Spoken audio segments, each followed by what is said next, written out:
Good afternoon.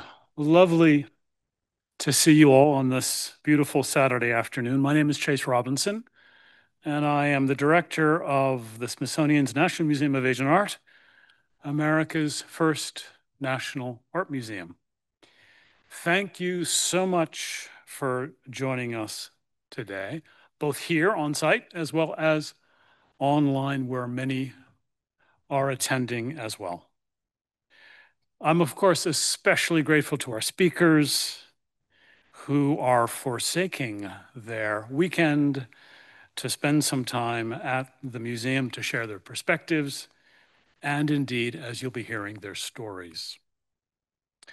Now, as some of you will know, our museum's mission is to serve as a global leader for understanding the arts, cultures, and societies of Asia and their intersection with the United States.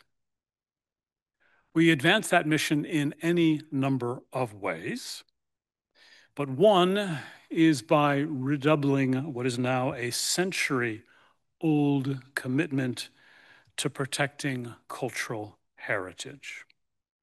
We do so, of course, in our conservation labs, we do so in our galleries, but we also do so through collaborations. We work with countries such as Cambodia, Indonesia, Yemen, Saudi Arabia. Those are research and exhibition-driven collaborations, but they're also opportunities that ensure that our staff and our partner institution staff have the experience, have the learning to protect the cultural heritage that is entrusted to them. Now, what I've spoken about briefly is, of course, tangible cultural heritage. It's to protect intangible cultural heritage that we've undertaken a long-term project with Mr. Omara Khan Masoudi, former director of the National Museum of Afghanistan. For the past 2 years, colleagues have worked with Mr. Masoudi to record his oral history, indeed the modern history of the National Museum of Afghanistan. 37 years of his life he devoted to that project. Over some 22 sessions, Mr. Masoudi has told a story, taking a great pride in his own work, but even more so the work of his staff in Kabul in preserving national treasures and cultural artifacts that are so central to Afghanistan's history. We have been privileged here at the museum to work with Mr. Masoudi, to work with oral historian Aziz Esfandiari, to work with colleagues and advisors who have made this project possible. Now, the transcript of Mr. Masoudi's oral history can be located on our website, and you can access it by scanning the QR code in your programs or at the link provided in the Zoom chat. This talk, as well as an extended conversation that Mr. Masoudi and I had a few weeks ago, will be released as a series on the museum's YouTube channel in the near future. A bit about today's program before we start. We'll begin with a conversation between Mr. Masoudi and myself. We'll chat about his time as director, and I will give him ample opportunity to share his story, or at least parts of his story, with you today. And that conversation will be assisted by Aziz Esfandiari. After a very short stage reset, the conversation will be expanded to include members of the Afghan diaspora who are doing their own work to preserve cultural heritage. That part of the conversation will be moderated by Amna Nawaz, who many of you will know is an award-winning journalist and co-anchor of the PBS NewsHour and a board member of ours at the museum. After the onstage discussion concludes, We do invite you, those of you who are here in person, to join us in the lobby for a chai tasting and continued conversation and connection. For those of you less familiar than others with Mr. Masoudi's biography and indeed the history of Afghanistan, a small bit of scene setting. Mr. Masoudi began working at the National Museum in 1978, when it was then known as the Kabul Museum. He was initially head of the prehistoric department and later served as exhibition manager. He became deputy director of the museum in 1998 and then director in 2001. During his tenure as director, Mr. Masoudi experienced the fall of the Taliban, the election of Hamid Karzai, and subsequent events, many of which you will be familiar with in following the news. When his tenure as director came to an end in 2015, Mr. Masoudi had served as a guardian of Afghanistan's national treasure for some 4 decades. I should say as well that Mr. Masoudi has been honored with a Prince Claus Award for his work in rehabilitating the National Museum of Afghanistan and for his role in protecting and preserving the country's cultural heritage. He was also awarded an honorary doctorate by New York University in 2013. Please do join me in welcoming Mr. Omar Khan Masoudi to the stage.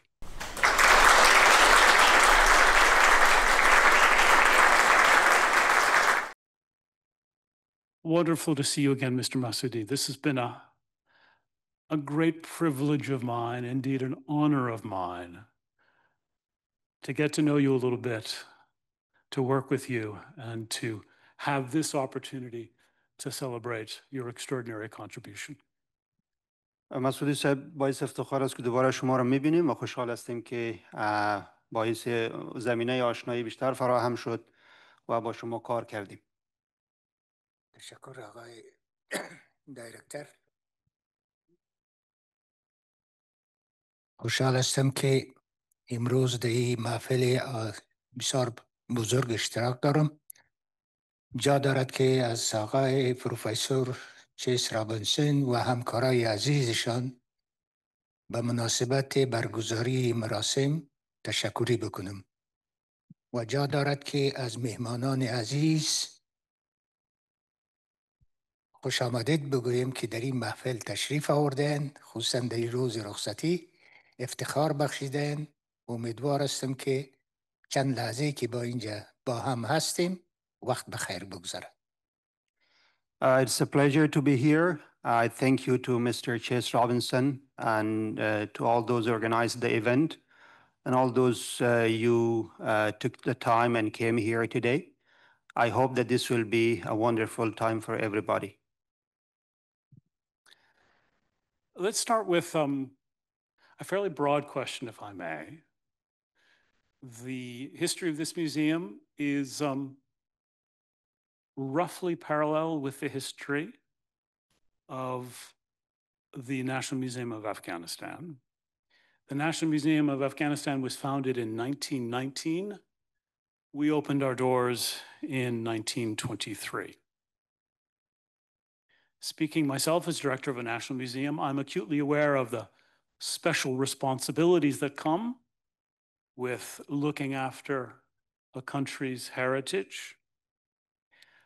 How would you, from your point of view, Mr. Masoudi, what has it meant for you to be director of a national museum, particularly at such a moment, this enormous period of change that you experienced? تاریخچه موزیم هنرهای آسیایی با موزیم ملی افغانستان بسیار مشابه هست. این موزیم در 1923 آغاز به کار کرده. موزیم ملی افغانستان در 1919 تأسیس شده. ما با عنوان رئیس موزیم از مسئولیت‌های بزرگی که ریاست یک موزیم به وجود میاره آگاه هستم. میخوایم بفهمیم که شما به عنوان رئیس موزیم ملی افغانستان با توجه به اتفاقات بسیار عجیبی که و تحولات سریعی که در افغانستان در دوره کاری شما اتفاق افتاد، چه معنایی داشت کار شما و ریاست شما بر موزیم ملی افغانستان؟ تشکر. خدمت باید عرض بکنم که مسئولیت یا پیشبرد وظایف باعث رئیس موزیم ملی و آن هم در کشور مثل افغانستان که دستخوش یک سلسله تغییرات و تحولات گوناگون بود، کار است بسیار دشوار و این صرف یک مدیریت عادی حرفوی نیست. Thank you. While leading an organization such as the National Museum, in a situation with multifaceted challenges, was not an ordinary job. It is not similar to leading another professional organization or institution. بلکه این یک مسئولیت بزرگ اخلاقی و فرهنگی است. There's also a huge cultural and moral responsibility. شما می‌دانید که در اطراف شما تغییرات بزرگی از لحاظ تغییرات حکومتی، اقتصادی و امنیتی به وقوع می‌پیوسته. You could see that there are a lot of cultural, political, and economic changes happening around you. در این حالت کارمندای موزیم و خصوصاً مسئول موزیم وظایفش بسیار زیاد سنگین میشه. Under such circumstances, the responsibility of the staff and the director of museum is more critical than ever. کارمندای موزیم به حیث نماد مقاومت و شجاعت وظایف خود باید به پیش ببرند. The museum staff should proceed with their responsibilities with courage and bravery as a means of resistance. موزیم تنها یک تعمیر نیست، بلکه در این مکان روح یک ملت نهفته است و نگهداری میشه. The museum is not only the building, it represents the soul of a nation that is kept inside. خصوصا وقتی که شما میبینید این تغییرات بزرگ در محیط ماحول صورت میگیره، مسئول موزیم و کارمندای موزیم به حیث یک نماد شجاعت هدفمند در قسمت حفاظت آثار تاریخی و فرهنگی باید همت بگذارند و قدم‌های مثبت را بدون در نظر داشت شرایط وظایف اخلاقی و فرهنگی خود باید انجام بدن. With all the changes going around, the museum staff are responsible to go ahead with their jobs with courage and bravery and to do the job as the moral and cultural duties require them to. چرا موزیم ها آثار که در اونجا حفظ و نگهداری میشه این امانت تاریخ است، باید از نسل به نسل دیگر به ارث گذاشته شود. What is kept inside the museum has been deposited from the history and should be passed on to the next generations. تا ای که مردمان بعدی یا نسل‌های بعدی ارتباط خود را با گذشته پیدا بکنند. So that the next generations feel connected to what had happened before them. من فکر کنم که اگر ما جهان به دو کاتگوری تقسیم کنیم، کشورهای پیشرفته و کشورهای در حال توسعه، فکر میکنم تفاوت‌های بسیار زیادی از لحاظ تکنولوژی، امکانات اقتصادی و خصوصاً از لحاظ ایجاد یک سیستم منظم در عرصه‌های مختلف، خصوصاً در بخش موزیمداری تفاوت زیادی را می‌بینم. Looking at the two different worlds of the developed and developing worlds, there are major differences in terms of the technology and the means available to protect the cultural heritage. این تفاوت‌ها باعث از این میشه که کمبودی و کاستی را در اجراعات روزمره کارمندان یک موزیم و خصوصا برای اداره موزیم ایجاب بکنه. That difference also impacts how effectively the museum staff can proceed with their daily duties. من فکر کنم که همین توضیحات اگر کفایت خواهد کرد و اگر توضیحات بیشتری ما بتم باعث سرخستگی همکاران عزیز و مهمانان عزیز نشود. I'd prefer to keep it brief, and we will get a chance to speak about it in the later stages as well. Hopefully, you will not be tired. Mr. Masoudi, we will not be tired. I can guarantee you that. Oh, I can tell a lot of things about our museum, about the situation. So Thank you. I mentioned in my opening remarks that you served at the museum for some 37 years, 14 of which you were the director. I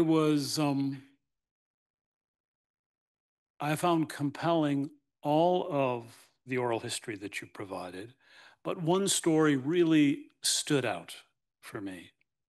And it was the emergency that took place in 1978 when you were called upon to evacuate some 100,000 objects.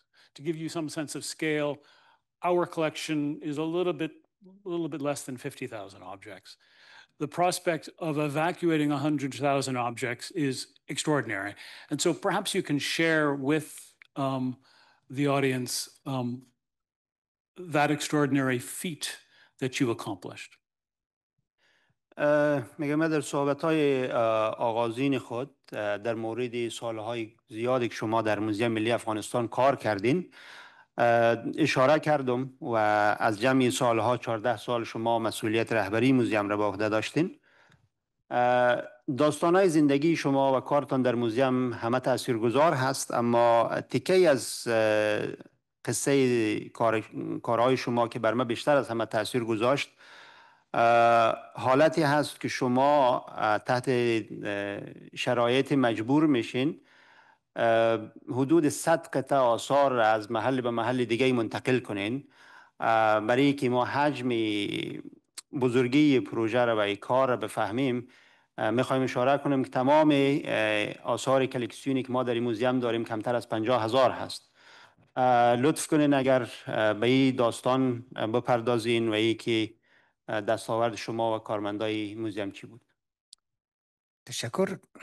خدمت باید عرض بکنم که نظر به تغییرات و تحولات سیاسی در کشور و تصامیمی که مقامات میگیرن متاسفانه زرزش‌های مسلکی موزیمداری یا آگاهی نداشتن یا ایست که به او وقعی نگذاشتن.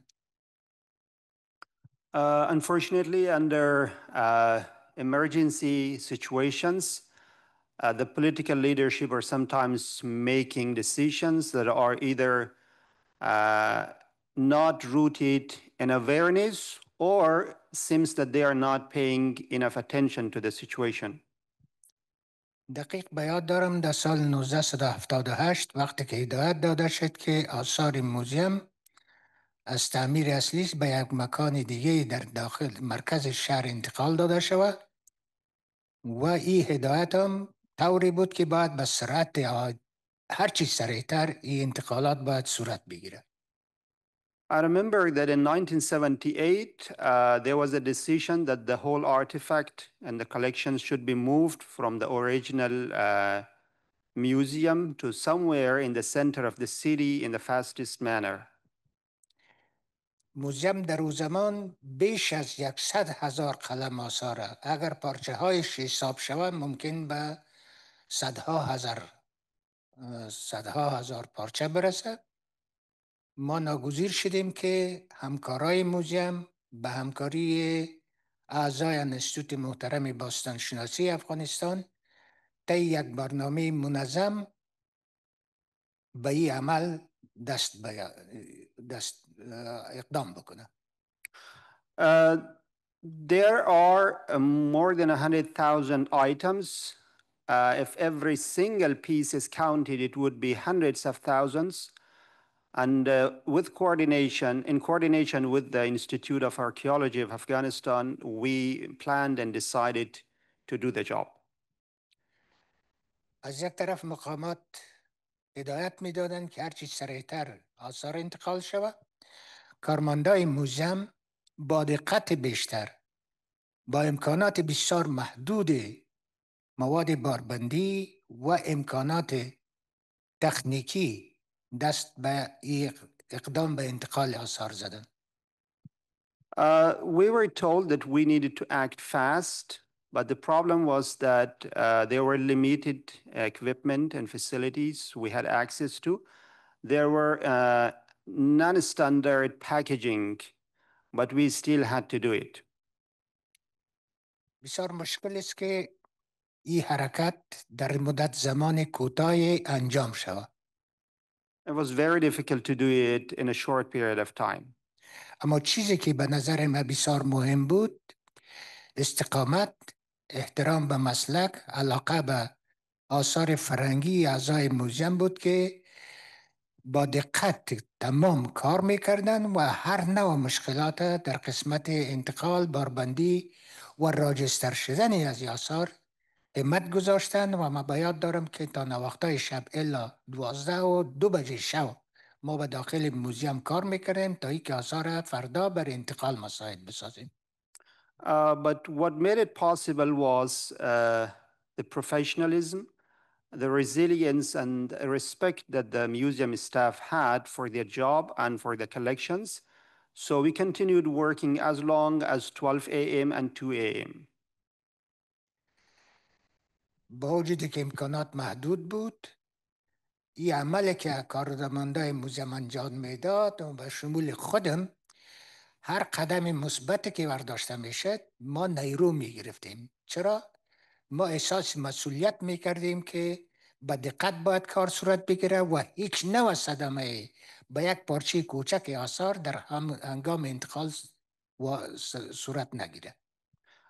With each phase completed, we were encouraged more to take care of the items and to be responsible for it and to avoid damaging even a single piece of it. با این کار خستگی ناپذیر کارمندای موزیم به حیث یک تیم متحد موفق شد که بیش از 100,000 آثار مربوط به دورهای مختلف که بعضی از این آثار بسیار شکننده هم می باشه، خصوصا آثاری که از گل خام ساخته شده، آثار بسیار نفیس، باربندی و انتقال از این کار کاملا مسلکی و دقت می خواست. Yes, it was a difficult job, but with the concerted efforts, we were able to move about 100,000 pieces, some of which were very delicate, some including the raw clay or unprocessed materials. با وجودی که امکانات محدود بود اما ما موفق شدیم که در جریان 40 الی 45 روز این مجموعه را در مجموع از موزیم ملی به مرکز شهر به طور مسئول انتقال بدیم. Despite all the shortcomings, we managed to move all the artifacts from the museum to the city center in 40 to 45 days. گفتم میتونم تنها آثار نبود بلکه تمام ویترین های نمایشی، اساس البیت دفاتر، تجهیزات در مجموع به محل دوم انتقال شد. It was not only the artifacts, we also had to move the display cases, we also had to move the equipment and office furnitures. خوشبختانه دقت همکارای موزیم در مجموع باعث ازی شد که یک پارچه کوچک از آثار نه مفقود شد و نه در قسمت شکست و ریخت کوچکترین علائمی ما نداشتیم. With all the care given by our colleagues, luckily there was not even a single piece that was harmed or damaged during this process. It's quite extraordinary, Mr. Masoudi, that you managed to move all of those pieces in such a short period of time without any loss. I'm wondering, having invested all of that time and effort, if I may jump ahead to 2001, after the fall of the Taliban, How did it feel to return to the museum then? بسیار فوق‌العاده است که شما در یک مدت کوتاهی بدونی که به آثار صدمه برسه تمام موارد منتقل کردین. اما اگر یک قدم به پیش بریم بعد از سال 2001 و سقوط طالبان، وقتی شما دوباره به میوزیم برگشتین، چی احساسی داشتین؟ چی معنی داشت برای شما؟ اگر اجازه باشه یک بخش کوچکی صحبت قبلی خود تکمیل کنم. وقتی که ما این آثار در سال 1978 انتقال دادیم، بعد از مدت زمان کوتاهی هدایت مقامات بالا دستور صادر شد که آثار موزیم دوباره به محل اصلیش یعنی حومه دارلمان انتقال بده که 1.5 سال در بر گرفت که خوشبختانه پروسه هم به وجه حسن تکمیل شد. If I may briefly add to the previous point, once the transfer process was completed, in a short period of time, we received another instruction that we had to do it again, taking all the artifacts back to the area called Dar al-Aman. And luckily, we also completed that process. باید خاطر نشان شود که موزیم ملی افغانستان در جریان جنگ‌های داخلی که بین سالهای 1972 اواخر 1972 تا 1994 صورت گرفت، موزیم ملی افغانستان به سرقت رفت، تعمیرش تخریب شد، به اساس حسابات راکت منزل دوم یا طبقه بالایی تعمیر حریق شد. منظور 1992 هست؟ 92 تا 94 جنگ‌های داخلی. Unfortunately, during the civil war that happened between 1992 and 1994, a large portion of the artifacts were destroyed as a result of the fire that happened at the museum building. شاید سوال پیدا شد که سیویل وار یعنی چی؟ جنگ‌های بین التنظیمی گروه‌های مختلف مجاهدین بود که هر گروه می‌خواست در سر قدرت یا به کمال قدرت برسه. به این نسبت در داخل کابل جنگ‌های بین التنظیمی شروع شد. The civil war refers to the fighting that happened between several factions of the Mujahideen groups inside Kabul who were trying to take control of the several parts of the city. بعد از سقوط طالبان در دسامبر 2001 من دوباره به موزیم برگشتم. After the fall of the Taliban in December 2001, I returned to the museum. و این زمان بسیار غم‌انگیز بود. And it was a sad moment. به هر حالت برای من بسیار افتخارم بود که وزارت اطلاعات و فرهنگ، رهبری وزارت اطلاعات و فرهنگ مرا به حیث مسئول موزیم تعیین کردند. But it was still an honor that the Ministry of Information and Culture appointed me as the director of the museum. این مسئولیت بزرگ وقتی که به من سپرده شد به همکاری همکاران موزیم پلان‌های کوتاه مدت، متوسط المدت و طولانی مدت روی دست گرفتیم. Once the appointment happened, in coordination with my colleagues, we built short, medium, and long-term plans to rebuild the museum. اولین چیزی که به او بیشتر توجه کردیم رینوویشن یا بازسازی مجدد تعمیر موزیم ملی بود. The first thing that was important was to renovate or rebuild the museum building. و همچنان بنیانگذاری و تجهیز دیپارتمنت‌های مختلف موزیم ملی بود. And to reestablish the departments that existed in at the National Museum of Afghanistan. آثار باقی مانده در تعمیر موزیم به صورت کل نیاز به وقایع، پاکاری و ترمیم داشتند. The whole collections inside the museum needed restoration and cleaning. توجه بیشتر ما به دیپارتمنت موزیولوژی، دیپارتمنت عکاسی و ترمیم آثار بیشتر بود. So we had to give the top priority to the departments of museology, the department of restoration of artifacts, and the photography. سپاسگزار هستم که نهادهای فرهنگی و همچنان کشورهای دوست در این قسمت ما را همکاری کردند. I'm happy that the cultural institutions in several countries helped us to do that mission. موضوع دومی که به او توجه داشتیم ارتقای ظرفیت کاری و تخصصی همکاران موزیم بود. The second priority was to build the capacity of the professional staff of the museum. ما برنامه‌هایی را به همکاری متخصصین کشورهای دوست در قسمت تدبیر سمینارهای آموزشی به داخل موزیم یا در داخل افغانستان روی دست گرفتیم. In partnership with several countries, we launched training workshops that happened within the Museum of Afghanistan. کشورهای دوست بابت یک مقدار وسایل و تجهیزات لابراتوار و همچنان وسایل مواد کیمیاوی را کمک کردند. The partnering countries provided us with the equipment and the chemical materials that we needed to restore the artifacts. روی یک برنامه منظم در قسمت پاکاری، تداوی و وقایع آثار و حتی آثار تخریب شده به واسطه طالبان در قسمت ترمیم از او هم برنامه منظم روی دست گرفتیم. We also completed plans to restore the artifacts, including the artifacts that were destroyed during the Taliban. قابل یادآوری است که ما در این زمان حمایت مستقیم مقام وزارت اطلاعات فرهنگ جناب وزیر صاحب و جلال المآب عمر سلطان معین فرهنگی وزارت اطلاعات فرهنگ داشتیم. I'd like to mention that during this process, we had the full support of the Minister of Culture, Mr. Raheen, and the Deputy Minister for Culture, Mr. Omar Sultan. بدون حمایت مستقیم از اینا پیشبرد کارهای بزرگ به نظر من مشکل به نظر می رسید. Without the full support from the leadership, we would not have been able to accomplish the mission.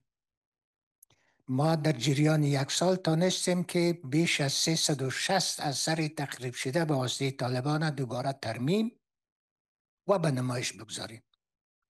Within a year, we managed to restore and exhibit more than 360 pieces of artifacts that were destroyed by the Taliban.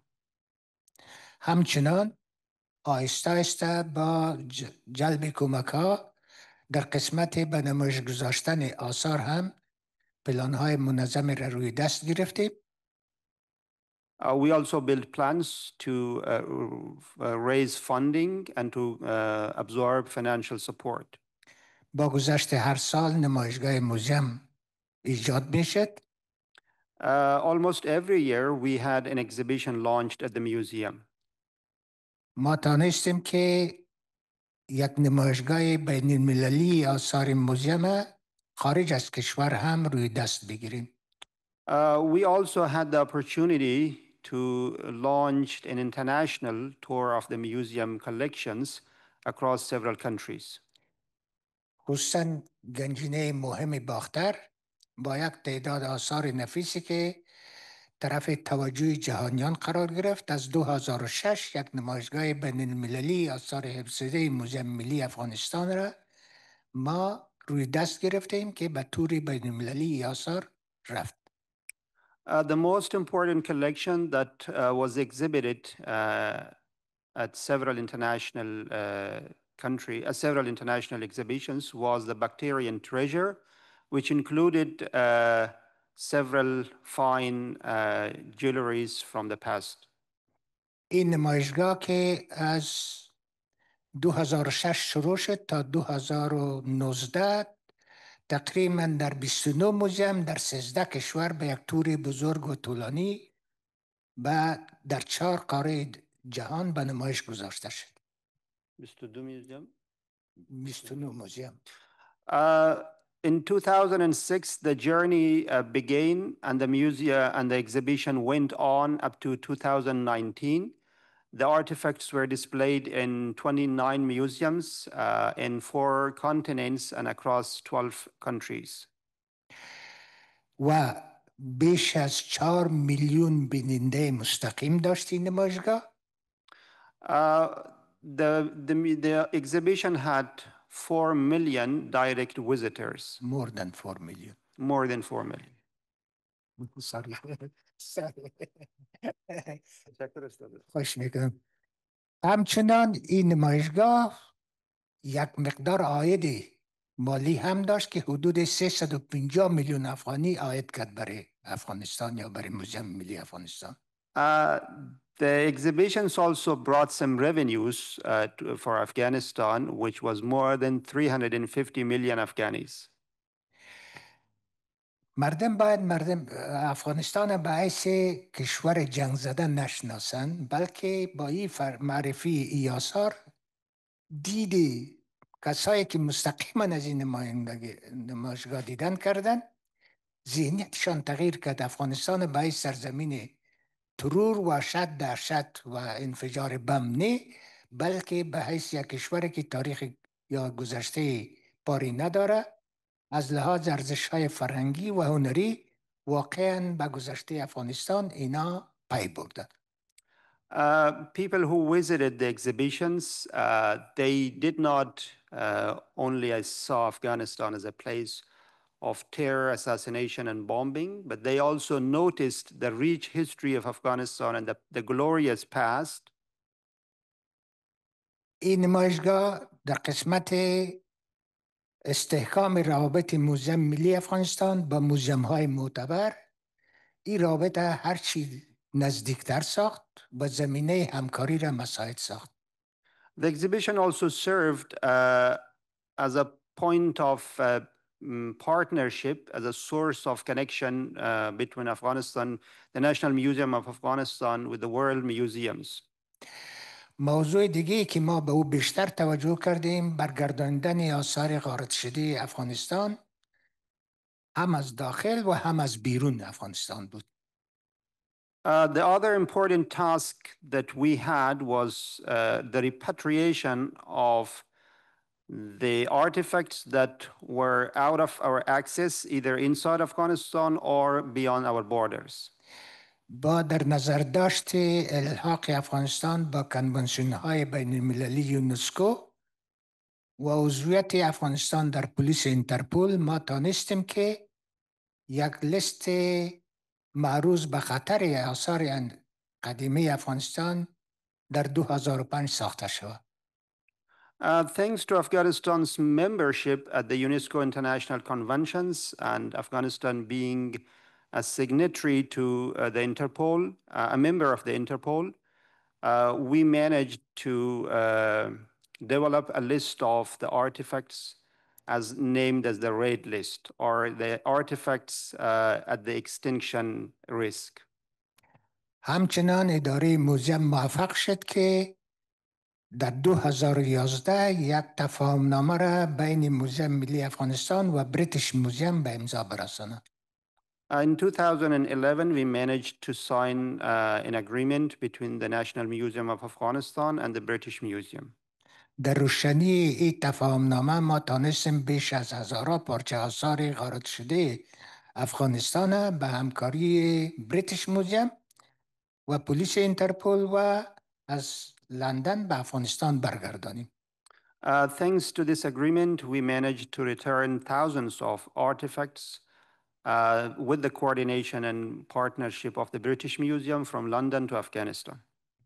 از 2002 الا 2015 که ما به تقاعد سوق شدیم گفتم میتونیم بیشتر از 15,000 اثر که از افغانستان به غارت رفته بود ای دوباره به افغانستان برگردانده شد.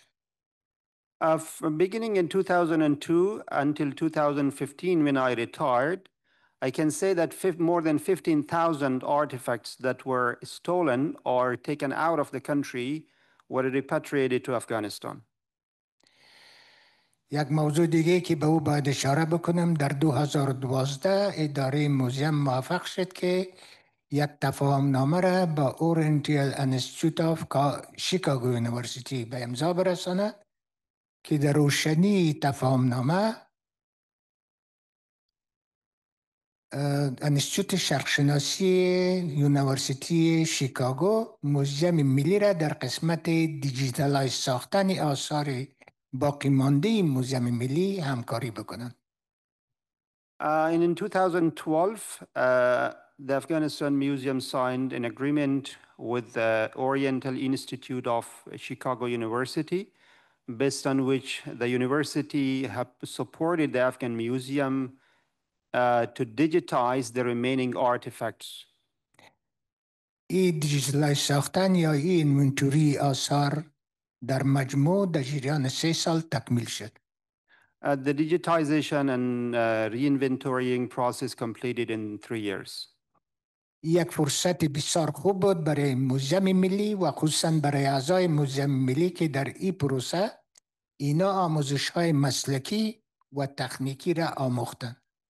This was also an opportunity for the Afghan Museum staff members to build their capacity and also learn some technical skills to restore the artifacts. ضمن از اینکه این آثار دیجیتالایز شد، بر هر اثر به 2 زبان دری و انگلیسی یک دیتاشیت انداخته شد. In addition to digitizing the collections, every piece of artifact was inventoried in 2 sheets, both in English and Dari languages. که تمام معلومات ضروری به استاندارد بین المللی شامل این دیتاشیت شد. The data sheets included all the necessary information based on international standards. یک پروسه بسیار موفقانه بود که در موزیم ملی انجام شد و این پروسه کمک میکنه برای موزیم ملی افغانستان که در قسمت برگرداندن آثار غارت شده برای ما این پروسه را سهلتر بسازد. This was a very fruitful process. The accomplishment is helping the Museum of Afghanistan to proceed with returning all the remaining artifacts that still exist outside Afghanistan.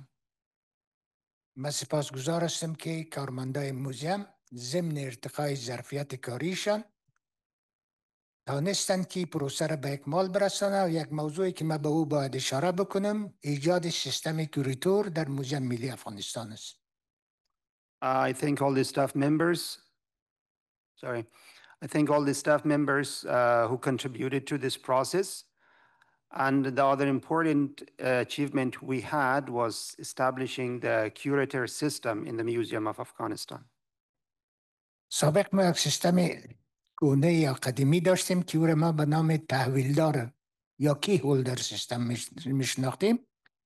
اما ما تجاربی که از سفرهای خود با بازدیدی که از موزیم‌های معتبر دنیا داشتیم تلاش کردیم که سیستم موزیم ملی را با مو معیارهای بین‌المللی که در موزیم‌های معتبر تطبیق میشه به او طرف سوق بدیم. In the past, there was an old system that worked in Afghanistan Museum, was named Tahwildar, or the key holder system. But as I visited several museums across the world and learned from their experiences, we had to renew the system. در 2008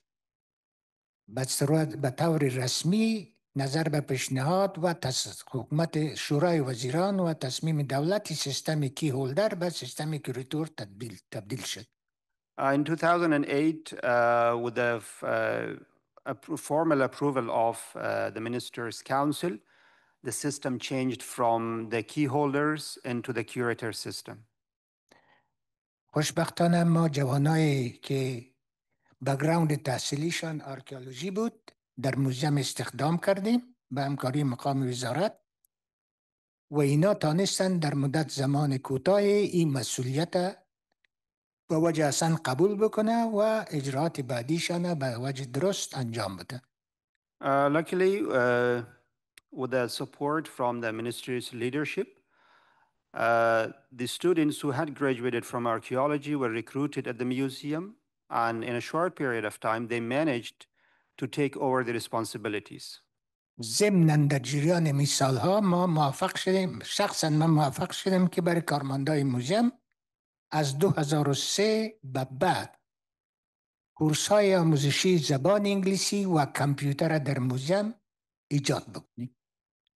Beginning in 2003, we also conducted workshops and trainings for the staff of the museum to learn the English language and also computer skills. really short. ما تانستیم که کوریتورای خود به بیرون افغانستان و کشورهای دوست روان بکنیم، بورس های کوتاه مدت برشان آماده بسازیم تا که در این عرصه به صورت مسلکی آموزش ببینند.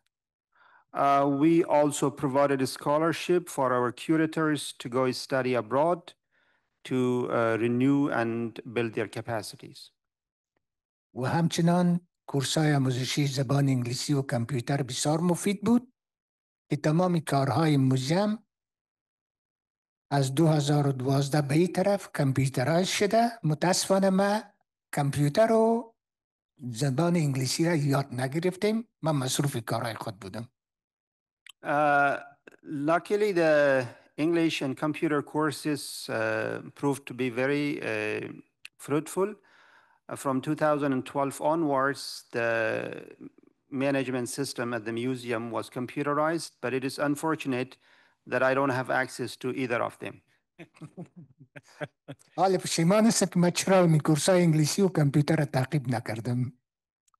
I was not like you and I did not follow up the two courses. اما ضرورت بود که باید توجه شد به ابعاد مختلف کاری در موزیم که خوشبختانه از لابلای تمام دشواری ها موزیم موفقانه به در شد و پرستیژ گذشته خود دوباره به دست آورد در سطح بین المللی. Several challenges.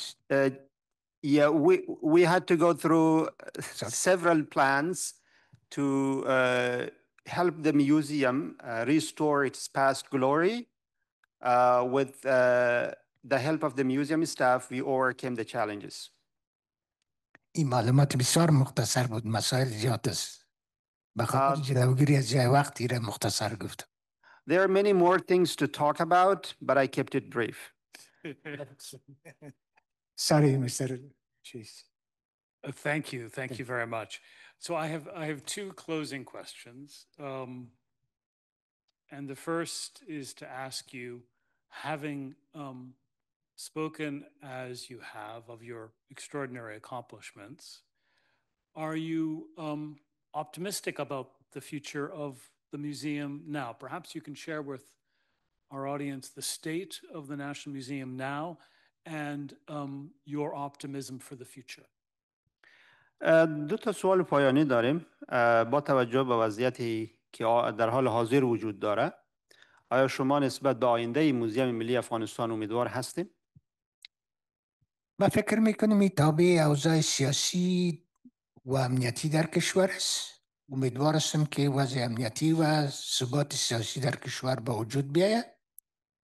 این تمام مصیبت هایی که موزیم ملی به او مواجه شد، عدم ثبات سیاسی در کشور و تغییرات بسیار بزرگ در نظام ها بود که موزیم صدمه دید. There have been political insecurity changes in the country. I hope that things will get back to normal and we will see stability again. The damage that the museum has suffered has been due to the political and security events and circumstances. اما ما شخصا طبیعتا خوشبین هستم.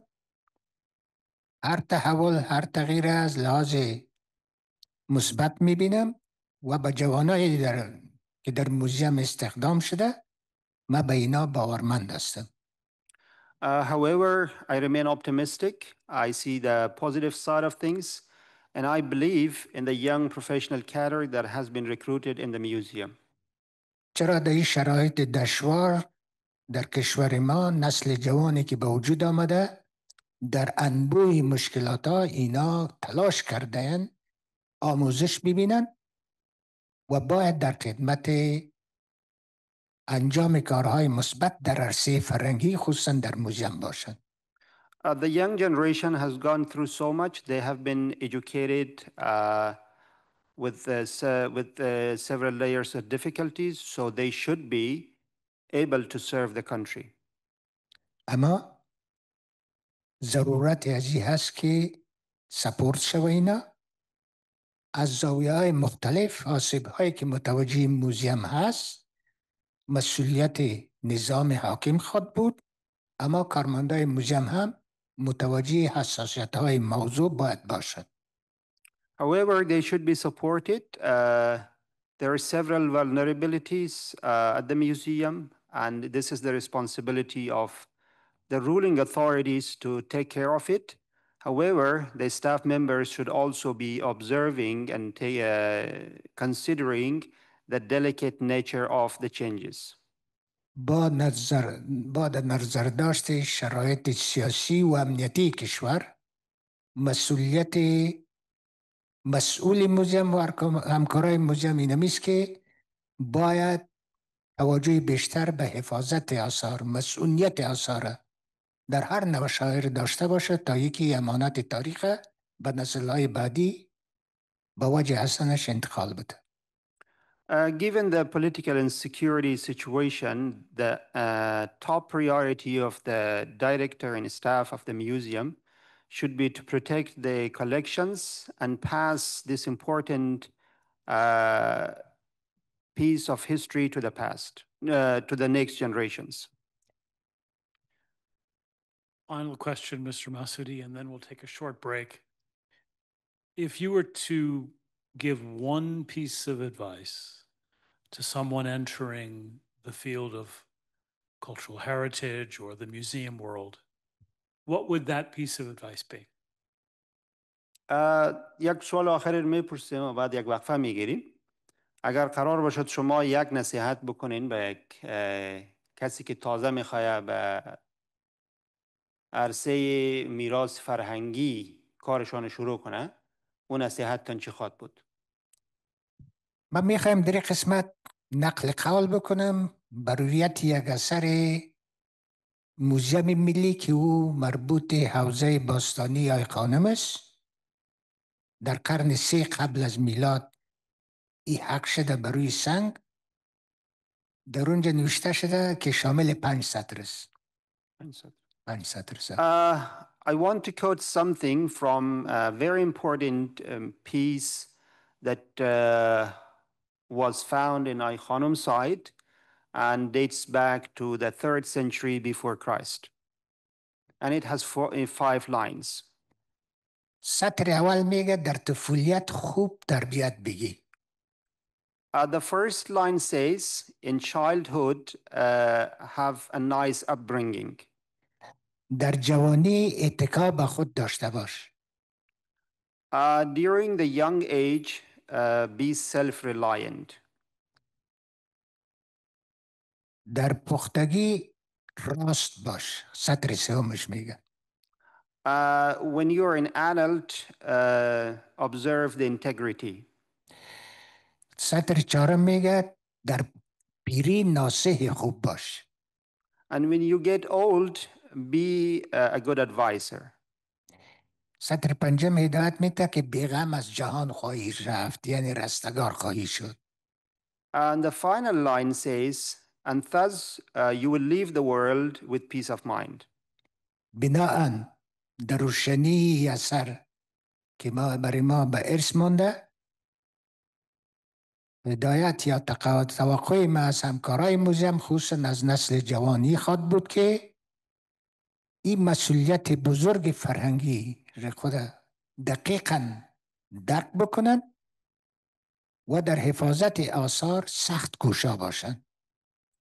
And building upon that advice, I would ask the young professionals to give their utmost care for the collections in order to protect the important pieces of history. چرا این افتخارات نیاکان ماست به شکل امانت به نسل‌های بعدی باید سپرده شود. This was deposited to us or passed on to us from our ancestors and needs to be passed on to the next generation. به طور خلاصه گفته میتونم کار در موزیم بسیار مشکل است، حوصله میخواه، علاقه میخواه و ضمنش آثار مختلف و نوع در یک موزیم نگهداری میشه که از لحاظ مسلکی توجه خاص خود در بخشای مختلف میخواه. In short, if anybody wants to work in a museum, they need to be patient. They need to have passion for the work they do, because each part of the work they do needs the interest, and also the skill.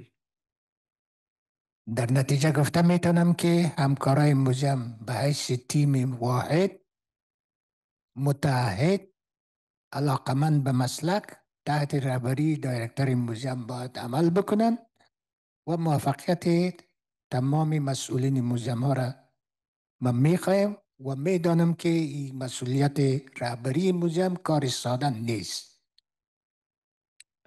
They should finally work as a single team under one leadership.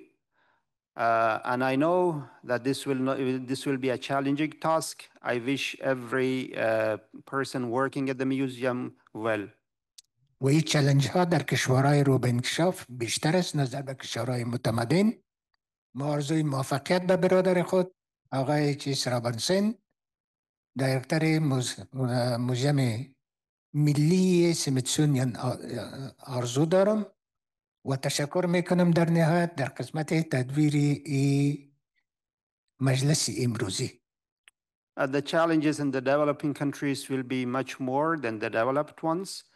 I thank Mr. Chase Robinson, the director of the Smithsonian National Museum of Asian Arts, for making this event possible.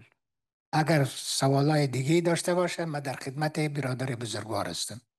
I would be here to answer if you have any more questions. Mr. Masoudi, thank you for your service. Thank you for your history. Thank you for your optimism. And thank you for your wisdom. Please join me in thanking Mr. Masoudi.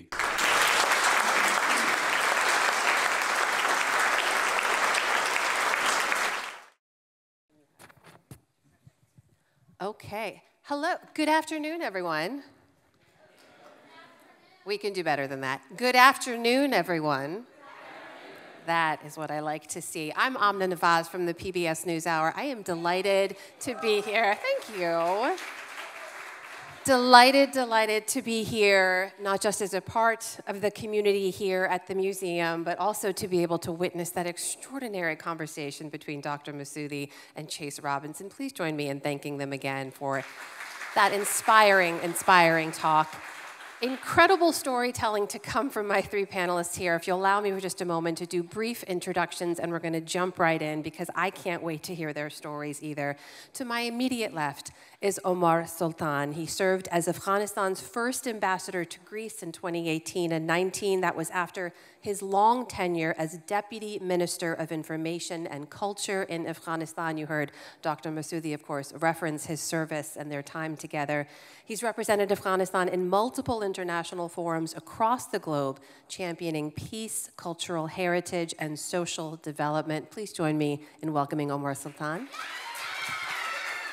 And his very special fan club. I like that. Also with us is Roya Sadat. Roya is the first female movie director of Afghanistan to really emerge after the fall of the Taliban. She's been described by Variety as a trailblazing director.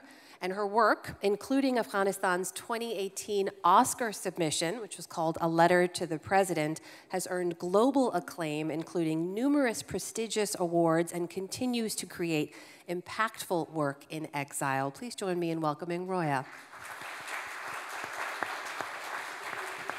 And back with us for another session, pulling double duty today, is Aziz Esfandiari. He worked in both the government and nonprofit sectors in Afghanistan and beyond, and as Chase mentioned, has been spending years helping to collect and preserve the stories of Afghan war victims. Having experienced displacement himself, he continues to work with newly arrived Afghan refugees in the US, supporting them in their adjustment. He believes preserving personal histories is a meaningful step towards collective understanding and recovery. Please join me in welcoming back Aziz.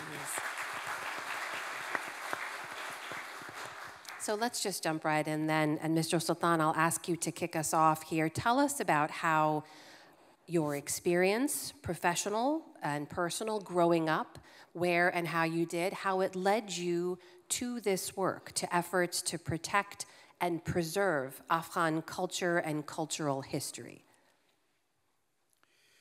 Good evening.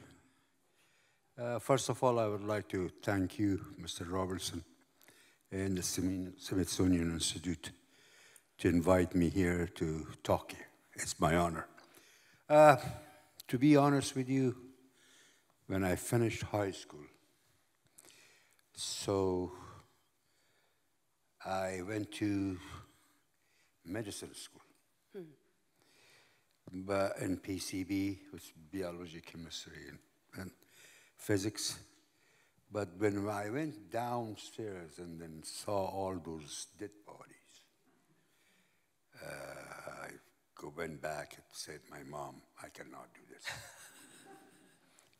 And I said, I love history, and I would like to study history or archaeology. So at that time, there was a scholarship to Greece. So I took that one and went to Greece and studied archaeology. So that was, I guess, one of the most influential on me to study and become an archaeologist. What was it about your time in Greece that spoke to you, that said, this is something I want to do? I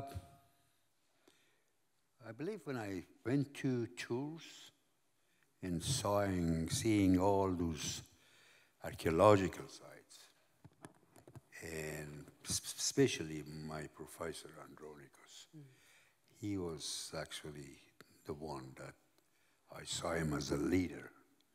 And I said, I'm going to go and follow him. So that was one of the most influential person on me, and became an archaeologist. But he told me, when I got my degree, he said, don't be proud that you have your degree, the diploma. It depends on you if you want to be an archaeologist. You are by name archaeologist, but you have to work to be an archaeologist. Yeah. Do you ever look back and wish you'd gone into medicine, or no? No. No. Good. Yeah. Okay, good. No regrets here either. Roya, let me turn to you. There are not a lot of examples of women in filmmaking. Certainly weren't a lot for you to look up to as you were carving your own path in the world. So how did you end up here? How did you know this was something that you wanted to do and put your time towards? Thank you. Good afternoon. First of all, thank you for having me. Yes, it's a really difficult question, especially when memory. I just had 12 years old when I make my first theater at school. Actually, in my city, it's not we didn't not only women director, and also we didn't have men as a filmmaker, which is tragic. I'm not proud that I'm as a first women filmmaker. It's showing that how our culture was victims during the more than 40 years war, because when the first movie had pre-production in India, that they have a long history to cinema. Just after 5 years, we had first movie in Afghanistan. But what's going on that after 4 coups and a long time war and destroyed everything in Afghanistan for sure. I think something that's coming to me, it's starting from the family. And my father was a Sufi lover. He always read poetry in the loud voices, in a very poetry way. Like he read from Maulana, from Hafiz, from Rumi, that you know by the name of Rumi. And also he read very loud about Shahnameh Firdausi, that you know it's the most, there is many claim that the first animation who started with the history. It's coming, I mean, in Hollywood, it's starting the motivation from Shahnameh Firdausi, and also from, we have the story of Hazar o Yak Shab. I don't want to say the name in English because I don't know exactly the meaning. So this Birilan's literature, which started from my home, I think it's the most effective to me to just have in my childhood my own imagination. And also my mom had, of course, significant effect to our life. She's here with me today. She have 8 girls and 1 son. So wait a second, 8 girls and 1 son. Where's your mother? Can she raise her hand? She's here. Can everyone please just give a round of applause for Roya's mother? Yeah. Thank you for raising such an incredible woman. And also 8 girls, that is, I want to hear those stories later. Please continue. And then we have old theater in Herat City. I remember when they had TV theater, TV teletheater on our national TV. I was very sad because they give the role of women for men. Men play role of women. And even that role was very serious. They acting in a comedy way. It's become, and it was a big question for me that why we don't have women as actresses in our city or women director. So then it's become, I think there is several things, but this is just some things to coming in my mind that what happened that I just start my first script to write a theater and then bring to my school. And also I had a passion to telling a story, and I wrote many short story, and I had passion with our Birilan's literature, and also, of course, the society that I'm coming during the war, in inequality, injustice society, and slowly I understand that cinema is an important tribune for me, and this is a way that I can survive and resist that what I want to tell and to share to the world. Survive and resist. Those are 2 powerful words, and that lives in a lot of your storytelling. I want to hear more about that in a moment. We'll go into more detail, but Aziz, over to you. It struck me in your biography that you included your own stories of displacement, both within Afghanistan as a child and out of the country. I want to ask why those chapters of your life are so central to who you are, and specifically how they're so central to the work that you do today. Sure, thank you. Good evening, everybody. I'm very honored to be here this evening. About my personal experience, this may not be unique to me. There are millions of people who have gone through similar situations. Basically, I was 6 when I experienced the first displacement, and it happened twice again until I was 16. And at the age of 16, I had to immigrate to a neighboring country outside Afghanistan.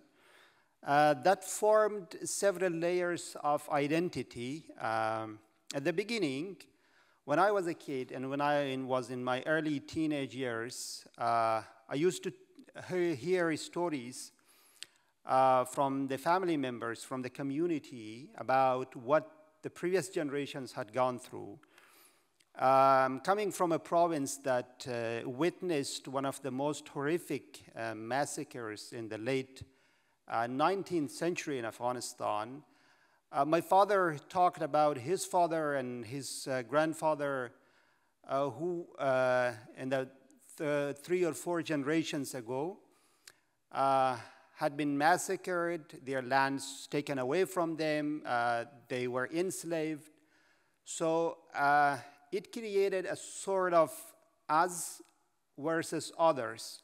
So this feeling of otherness was one layer, basic layer of identity that developed in me as a child.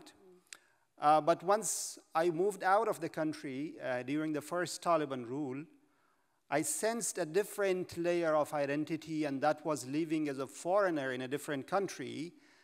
And that was, I can say, a national identity. So the first one was more centered around ethnicity.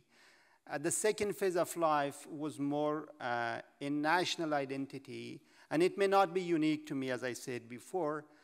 But as I grew up, I studied, I felt more attached to an inclusive umbrella, which is culture, which is a more unifying and inclusive force. And it serves as a healing force to all the trauma that I went through, all the trauma that many people like me has gone through. So feeling attached to the elements of culture in which you can see yourself, it gives more commonality with others. You can feel that you have lived same experience or a similar situation as others. So this is a power that brings you together. And in my case as well, I started feeling more attached to the elements that showed me, the elements that showed the previous generations and the community, and emphasized more on bringing people together rather than dividing them based on subsets of identities.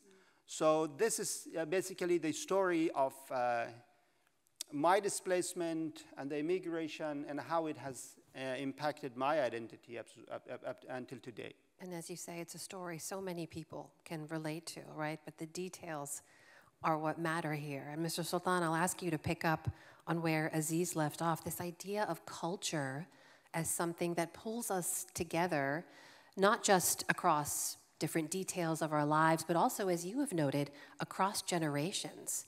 You talk about the importance of making sure the next generation is aware of that cultural heritage, why it's so important for you to protect it.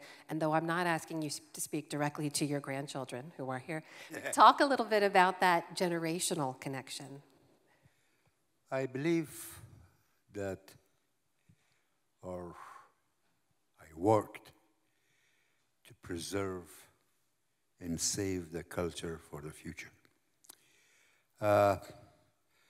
My goal was always that we should give this culture not only to Afghans, but to show them through the world that Mr. Masoudi before also mentioned, that this culture of Afghanistan is very unique. It's a lot of other cultures across Afghanistan.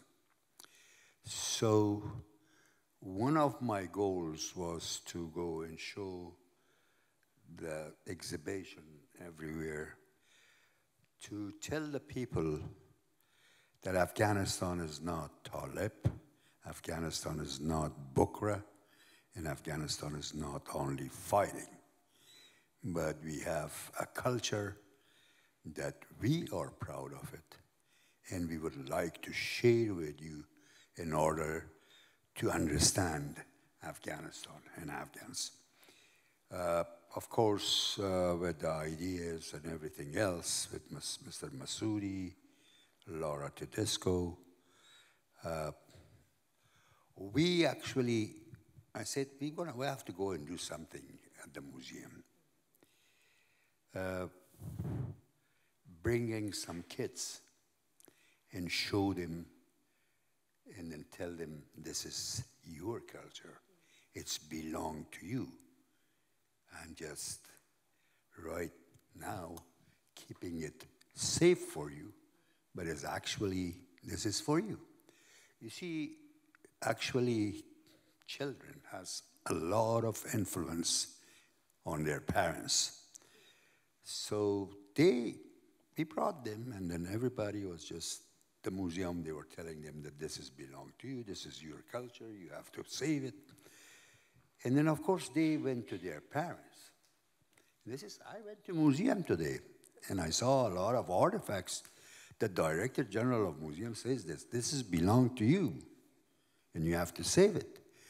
So that way, I guess, and I believe and still believe, that kids has influence on their parents, then parents has another friend and everything else. Because it was very difficult for us to build museum across Afghanistan with the Ministry of Information and Culture, which had a very limited budget. So that was also another way to do it. We had 10 museums. He should have gone and built other museums in order to, because Afghanistan is not only Kabul. It's every part of Afghanistan. I mean, everybody's belong to Afghanistan. And you know, we have a lot of different tribes. But when you say culture, all the Afghans are behind you. And they believe and they just want to be part of it. That was, I guess, telling and gave them awareness. So that's the only way that you could do without a lot of expensive, but it's very difficult to do it. And of course, later on we saw students from the university has been interested, they used to come. So I guess that was one of the good established that Mr. Masoudi and everybody at the ministry, we did together. The next generation. The next generation. Roya, it strikes me in your work, connecting all this to culture and filmmaking as a way to both preserve but also move forward and contribute to culture, that I'm always fascinated by how filmmakers choose their topics and their subjects, because filmmaking, like a lot of storytelling, can be a mirror, right? It can kind of show people who they are, or it can be a window. It can offer an entry point for others to look in and better understand. So tell us a little bit about how you look at your storytelling and your filmmaking, how you choose which stories to tell. Thank you. Let me shortly, I just mentioned about your previous question from a panelist. You know, because this is very important for today, Afghanistan, and especially for our young generation. Afghanistan before the British colony, of course, it was a part of, I mean, we come from the history that was part of the first, one of the first civilization in the world, Aryana civilization. And so after the British colony, when the border started and the conflict started from that part. And starting from that time, that always the big media and big media platform, because unfortunately they are affected by the politics. And it's some things that try to change the narrative about the culture, about the people, the reality of the people of Afghanistan. So as you know, a nation without memory, a nation without history, it is really powerless. So we are facing in this situation that how we ignore, our life is ignored. And also why, because the rest of the world, they know Afghanistan just with the topic of the war, especially after 11 September. And why it doesn't matter that right now, 500,000 of population in Afghanistan, they're abandoned to go to school. It is because of many wrong narrative who coming from about Afghanistan and about Afghan people. So this is, of course, I'm as a filmmaker, I'm working, I mean, I love to work for art, not always to have message to. But of course, I'm working as a commitment, for the commitment cinema. And we are, of course, we are facing with unequal war, with a big platform like media, and also a very competitive market like cinema. You know, the cinema is the only art, maybe the most art platform that economic is the most challenge to make movie, to make film. I mean, with the big, we are surrounded with many obstacles, like competitive film market, and of course, the wrong narrative that we try to talk through. So then it is usually, I'm just looking which topic and which studies coming to me and which studies really need to talk to the world about Afghanistan, or it's just as a filmmaker to talk through about the reality and about a very emotional part of the people life. It is always ignored or suffering with the narrative on the media or politics, especially with the politics. So with my previous film, like A Letter to the President or Simo Song, or even with opera that I made for Seattle Opera, coming from the book from Khalid Hosseini, Thousand Splendid Sun, why I was during the production for my documentary film and for Simo Song, and then when I received the order, I just accepted because of the history, who talking about the women who was executed on the Kabul Stadium. So it's just history coming to me and have effect to me, and then try to share with the people and try to share with our young generation, with the world. Yeah. Aziz, I have a question I want to ask you, but I see that you were writing down notes very diligently. And so I'm going to ask you the question, but then please feel free to make the points that I feels that you're very strongly wanting to make. This is tying together some of what we've heard here, because your work of collecting stories and preserving personal narratives, it struck me you've talked about culture being the backbone of a nation.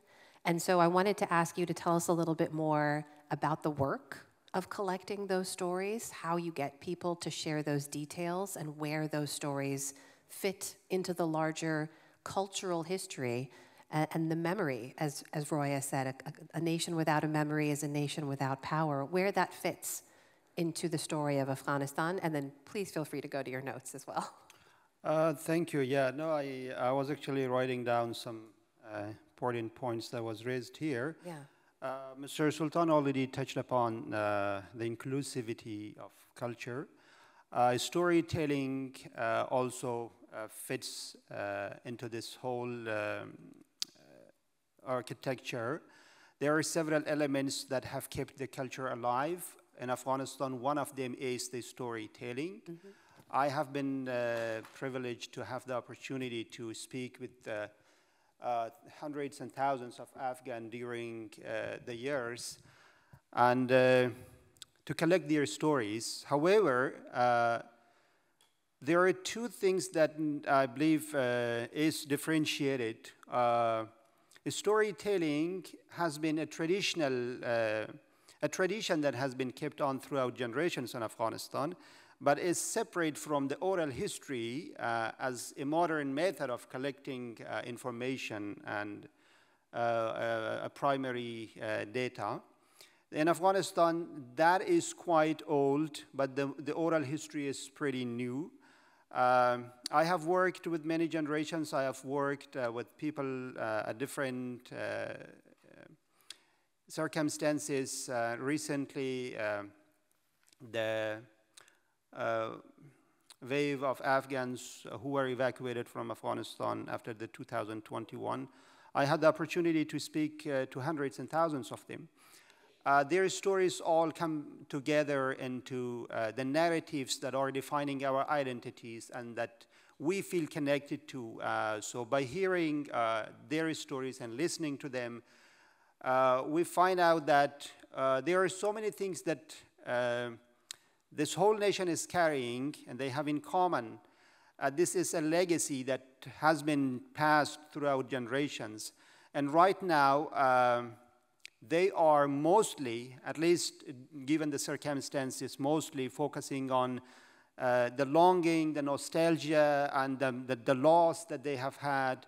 However, there are signs that people are recovering and they are focusing on stories that are more contributing to the overall system of life in the host countries. Right now in the US, and given the huge and increasing population of Afghans in the DMV area, we see that many of them have found their voices heard or have the opportunity to make their stories heard. Mm-hmm. And given that the digital platform has given a voice to everybody right now, so everybody has got this chance to speak out, to document their stories, and to document the stories that their fathers and their mothers and their previous generations did not have access to. So this will not be used only as a matter of professional work, but also will contribute to the overall cultural collections that will be kept on and built on throughout generations. So for the Afghans, storytelling and culture is a sense of identity, has given them the opportunity to express themselves, and I'm happy that I have been part of documenting some of their stories, including stories of some people who were the direct victims of the war and the terrorist attacks in Afghanistan. It sounds, I want to make sure I understand this, it sounds as if people are eager to tell their stories. It's not hard to convince people to open up and contribute to this oral history collection. Is that right? There is still a matter of trust. Yeah. In order to listen to somebody, you have to gain the trust, because there have been cases people have expressed disappointment on how their pains and their stories were capitalized on for personal gains. So that is why traditionally Afghans are not very much welcoming to speak about their personal lives, their personal stories that may mean a lot to the whole community. But right now, this culture of opening up through the social media has also impacted the people's psychology, that many more people are coming forward to share their stories, and that is, I believe, an opportunity to document and to record the oral testimonies of people who once were out of access. You know, I should remind everyone that the title of this conversation, the overarching umbrella here, was about storytelling in the Afghan diaspora. You're all members of what we call the diaspora, which is such a little word that carries so much behind it for so many millions of people. But I wonder, because we've all alluded to the current situation in Afghanistan, events that have unfolded since 2021 and the Taliban reclaiming power, this new chapter of a nation, and you as members of the diaspora, I wonder if you feel a special or a particularly different duty or responsibility to that kind of cultural preservation and storytelling at this moment in time from afar. Mr. Sultan? I believe so, especially personally, me, that I have been through all of these difficulties. And I'm in an age of people with this having bad experience, good experience. So it is my duty to tell the people my history, that what I have been through and what you should be careful, how you build your life in a different society, in a different culture. I think it will help all these Afghans who are here. Let me say that I don't want to insult anybody, but we Afghans, during all these civil wars, I mean, through Russia, Mujahideen and Taliban and everybody, we lost our identity. And in order to get back that identity, we need to go through culture and need to tell them what you are and what you missed. You have to be united. You have to work together. You have to learn from the other's experience in order to come and get back on your feet and to live proud as anything you want. So this is very difficult. I mean, I have been through that when the Russian came. I came here and I didn't have a job. I start $3.15 per hour. My wife was pregnant, my son was born, I didn't have any insurance for it. So we went through a lot of difficulties. And I understand for every Afghan who comes here. So I feel this is my duty to tell them all these stories. I feel that one day, I mean, look at me. I mean, so I came here, I was working, and I work as an engineer. Archaeology and civil engineering is two different things. But I had to learn those things. I mean, difficulty makes you to be more stronger. If you give up, then you're lost. So keep working. Don't forget your culture. You're always going to be a winner.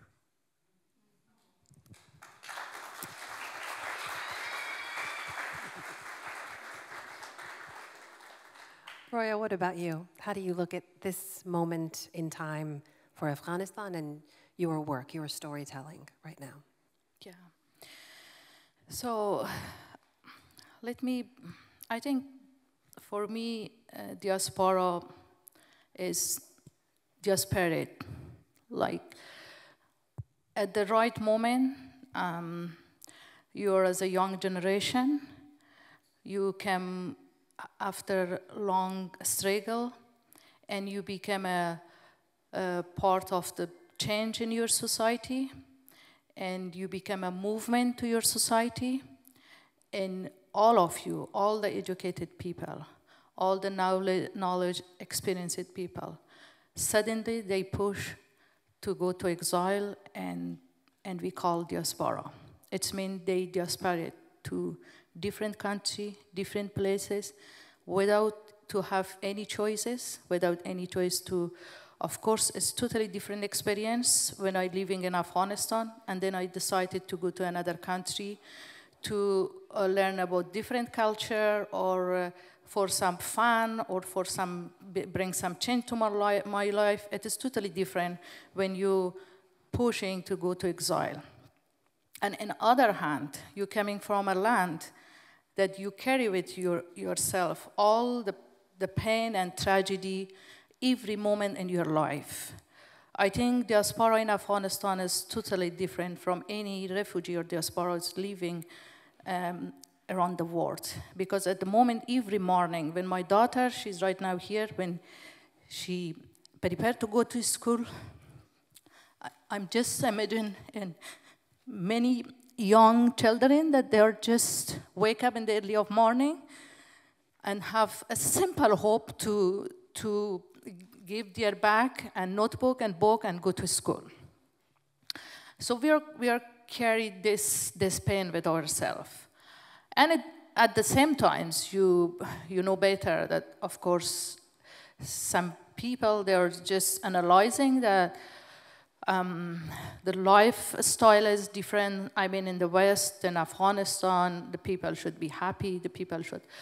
But something that we are missing, the connection, the people connection that, of course, we always were, between us was misunderstanding and misconnection. Because I'm not sure how many people they watch, how many movies from Afghanistan. When you click on Netflix, you cannot find a part who there was any movie from Afghanistan, but we have powerful movie like Afghan movie who called Osama. It's bring the first Golden Globe Award in the Asia. We have another many brilliant movie that bring many international prestigious award in our country.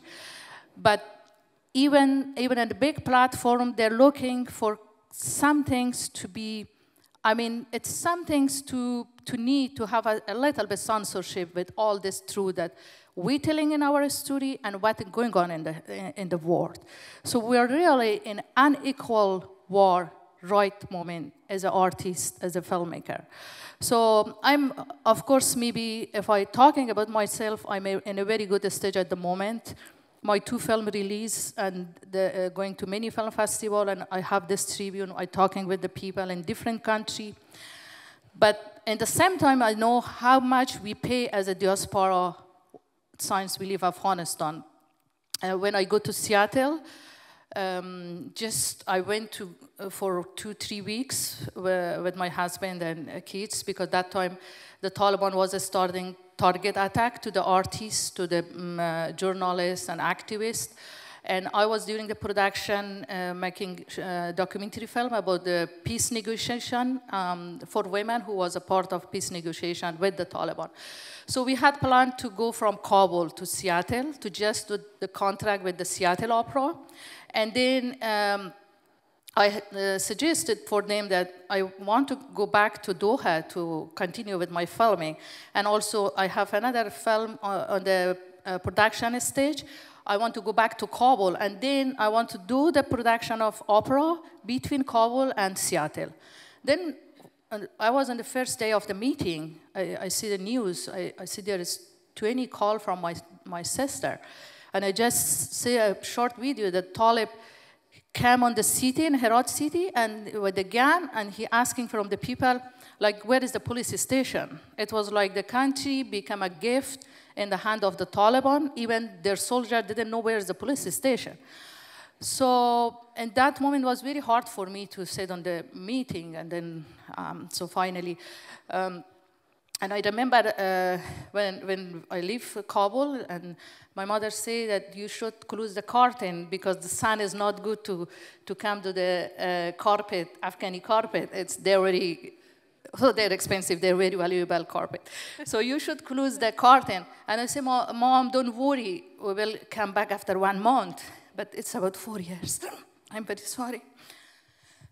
So this is the story of diaspora from Afghanistan. Without any choice.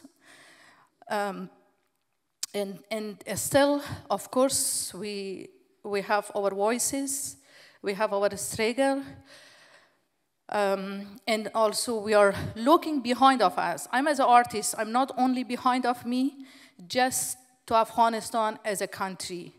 Just I'm seeing that the Afghan women are the only force in front of extremism and fundamentalism right now in the world. And the world leave them alone. And this is the reality of Afghan women and Afghan culture. Thank you. Thank you. I'm very sorry to make you sad. Don't apologize. Thank you. Thank you for sharing that with us. Aziz, over to you. How do you look at this, and especially this particular moment in Afghan history and your work here? Yes, there is a critical moment. I know that the Afghan diaspora, unlike many others, may not have chosen to move out of their country. They feel that they have lost so much. I know that there are people who planned their migration, and they are making positive contributions.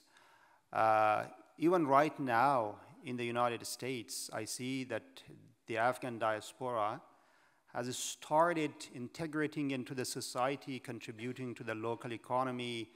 There are new entrepreneurs, there are academicians, and people taking a part in the normal system of life. However, I feel, based on what I have spoken to so many of them, they are still having a connect with the home country. They are still thinking that they have a responsibility to work and to help people who are left behind and to be their voice, to advocate for their causes. That is why a part of this is through what they record of their own stories, of their own experiences, the reflections and perceptions. This is a sad moment, but at the same time, this is a very huge opportunity for the Afghan community, because the Afghan diaspora serves as a bridge between the two countries, between different communities, between different cultures. And it takes time, but ultimately, the stories that are told, the contributions that are made, will feed into a larger outcome in the future that will hopefully portray a clearer picture of the Afghan history, Afghan community, of their culture. We already discussed about this. Politics has always been a source of division and disappointment in Afghanistan.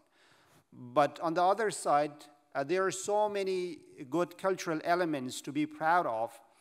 And I believe that the young generations have been telling their stories, living in immigration, as a means of resistance against the erasure of the culture that is going on in Afghanistan.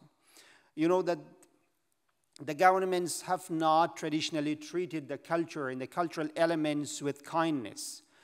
I don't know if many people are now having a connection with the poems of Maulana, if they are having a connection with the Timurid miniature painting in Herat, or maybe the Ghurid architecture of Minaret of Jam, or maybe the Gandaharan art displayed in the giant statues of Buddha in Bamiyan. So this needs to be worked on. The governments usually take care of these important tasks. But in the case of Afghanistan, the governments may have, from time to time, put it up as a priority to work on it, but at this particular moment, the ruling authority and the group is not only showing kindness, but also trying actively to erase the elements of culture that is a unifying force, a healing force for the Afghan community, either inside Afghanistan or outside. So the diaspora has both the opportunity and also the responsibility to be the voice of the people who are being suppressed, who are being silenced inside Afghanistan, to have the opportunity of freedom, to advocate for their human rights and the education. So it's a mixture of a sad moment, having left their country without planning and without intention, and out of necessity, and also having access to opportunities, some of which have not been realized yet. And I hope that Afghan diaspora across the world can make this happen, can introduce the culture in a more depoliticized way. What I mean is, in Afghanistan, the ruling systems have been trying to provide certain narratives that they want and not what the people have had attachments to. It is not the case of every ruler, it's not the case of every governor, but there have been decades and centuries that we have ignored the glorious past of Afghanistan, and to the stage that many of the current students are not hearing about that glorious past. So this is also an opportunity for us and for the cultural institutions to launch programs, at least to introduce the glory of past and the sad moments of today, and do something at least necessary to avoid the damage that the ruling authority is doing to the cultural system and the cultural elements of the country.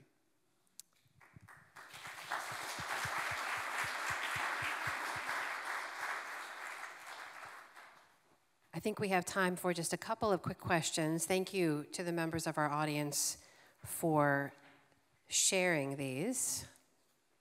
Oh, this is a two-parter. Hang on. Let me just introduce you to the group and we can see if someone would like to take it briefly. What value does the current Taliban government give to the whole historical Afghan culture and the roles you have played in preservation when girls and females cannot even be educated? What can the diaspora and those of us who care about Afghanistan be allowed to do now? And related to that, can a united diaspora somehow pressure for change? Roya, why don't you briefly take the first part, since it mentioned specifically the rights of girls and women, and if anyone else would like to jump in after, they may. Go ahead.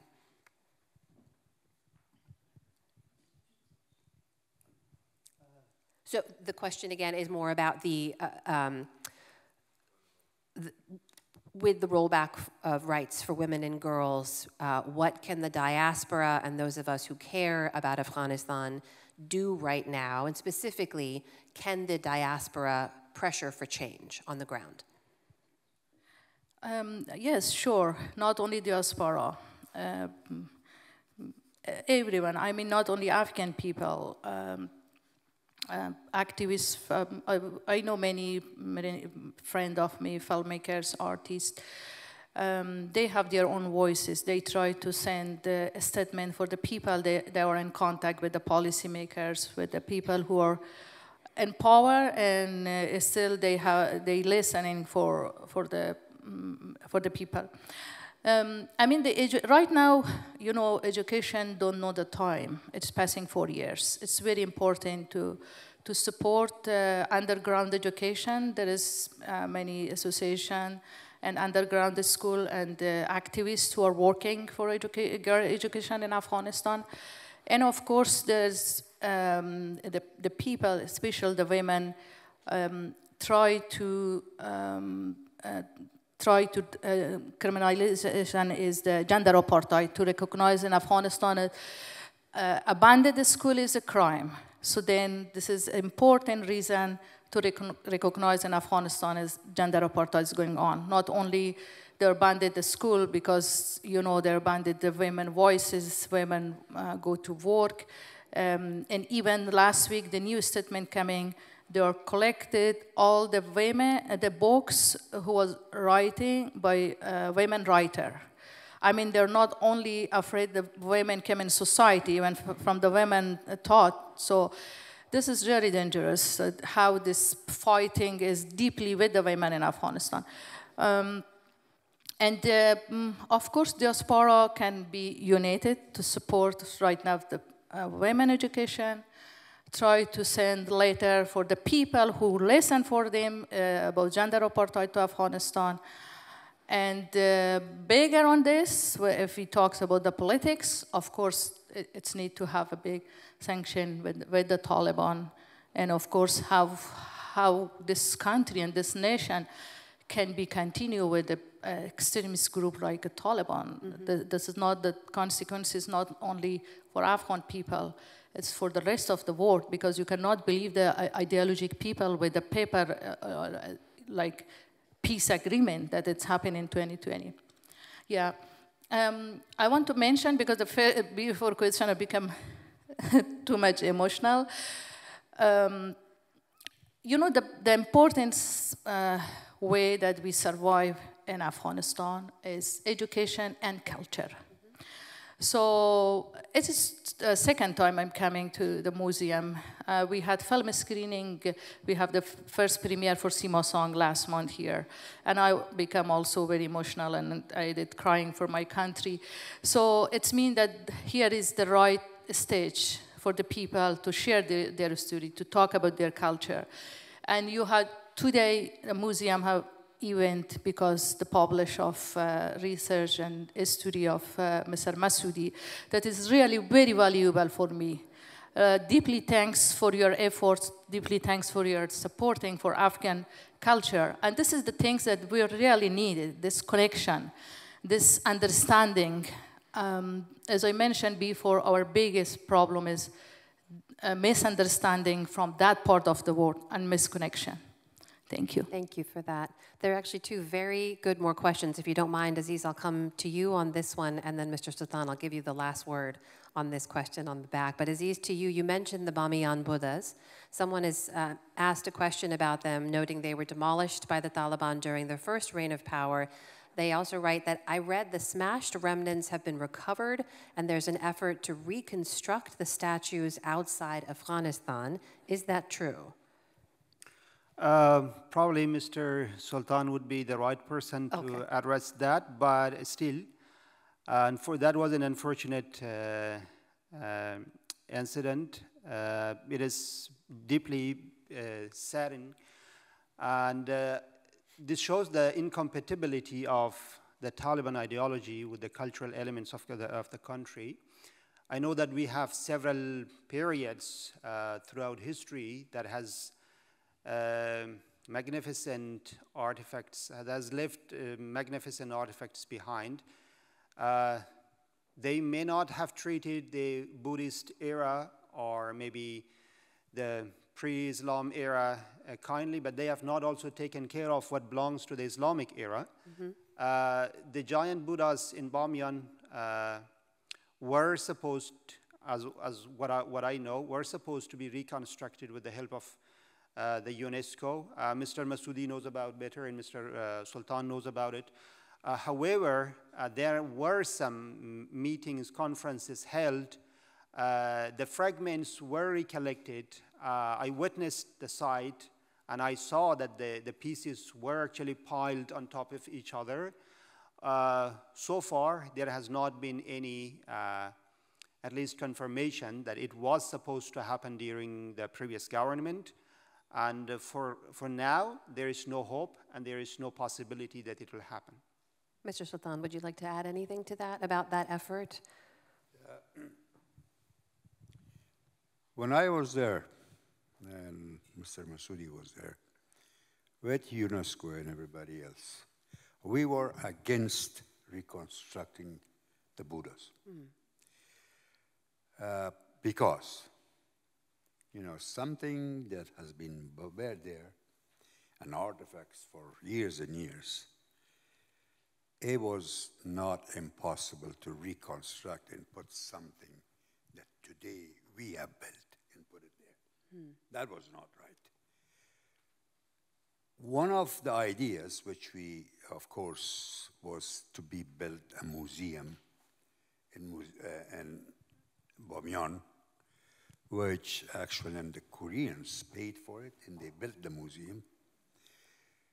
My idea and the UNESCO idea and everybody else in Afghan government was to build the Buddha and put it right there and tell the people, this is what it was and this is what right now.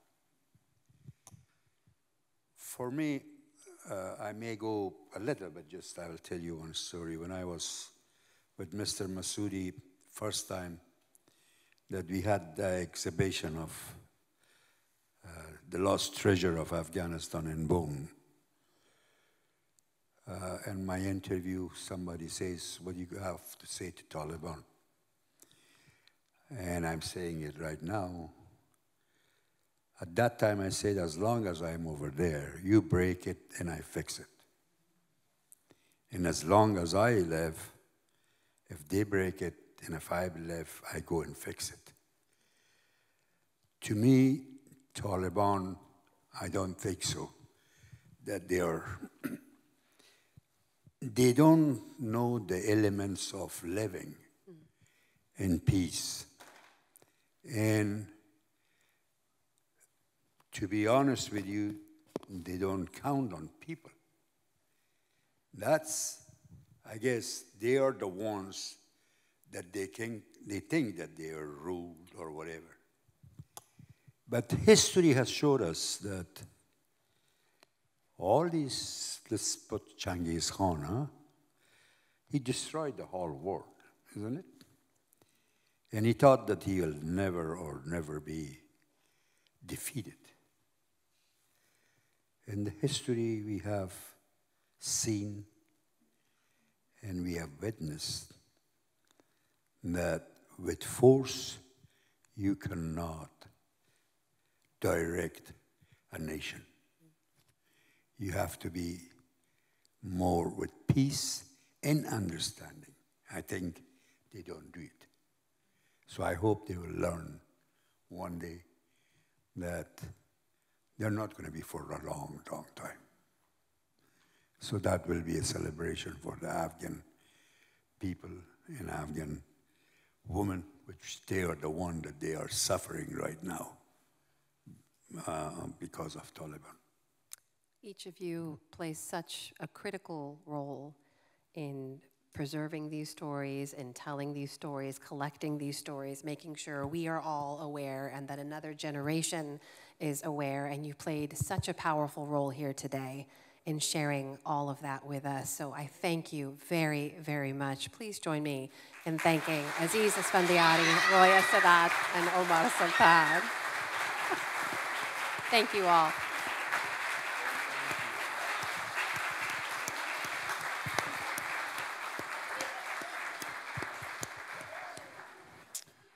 Amna, thank you very much.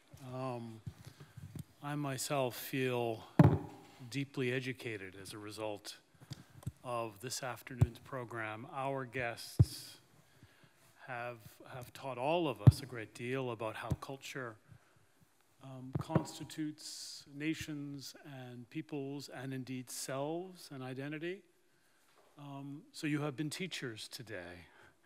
But you've also, I think you've served to inspire and humble us, if I may, in your work, be it in filmmaking, be it in documenting oral history, be it in preserving cultural heritage, and doing that work with the burdens of loss and dislocation and exile.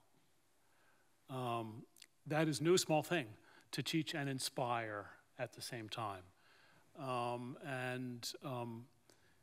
For that, we are deeply, deeply grateful. Thank you very much.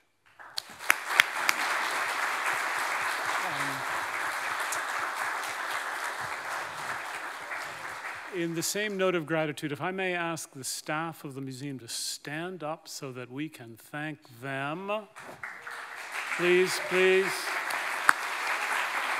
Summer.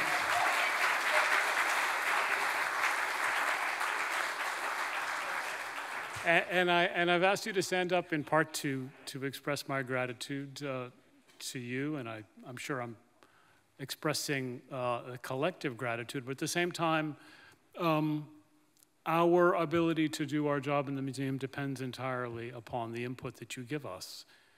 Much as we've learned today, we learn from you. Do contact members of our staff if you're interested in what our museum does by way of exhibiting Gandharan material, by way of filming Roya's films, by way of doing programming and much more besides. We also work through collaborations, and very, very pleased, just as we celebrated the cultural heritage of Afghanistan through the storytelling and the history we've learned today, we actually get to taste some of the cultural heritage of Afghanistan. We work very closely with small businesses, and Afghan Chai is joining us today, so do join us in the lobby for a tea tasting.